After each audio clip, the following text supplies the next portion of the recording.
This is it, Gahumers, the final episode for our The Year-End Talks.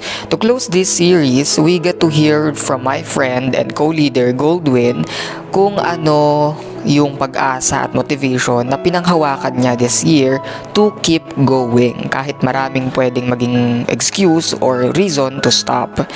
To close this series, we get to hear a very simple, short, yet personal and very reflective na words na talagang kahit ako na-touch yung heart ko to hear this. Get ready to be motivated to keep going. This is the Kristiyanong Kabataan Talks. Enjoy listening. Ano yung pinanghahawakan mo? Ano yung pinanghahawakan mo na kumbaga nagiging reason bakit nagpapatuloy ka sa ginagawa mo para sa Lord? Kahit meron ding mga reason para mag-stop, ganun, or magpahinga. Pero ano yung pinangawakan mo na hindi dapat huminto? Reason is, yun nga, di ba na, meron nga kasi talagang plano ang Lord sa buhay ng bawat isa sa atin, no? And maraming reason para mag-stop. Diba? Mga struggles, diba? Mga problem sa buhay, ganyan na nararanasan natin.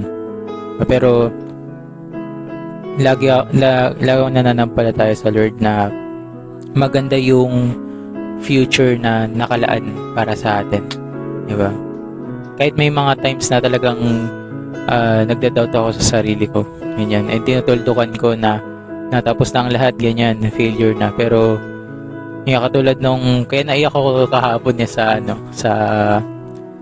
sa exhortation ni Ate Junie B, diba, na yung talagang yung journey natin sa Panginoon, hindi naman siya parang parang takbo lang, diba, siya marathon, diba, na matagal siyang journey.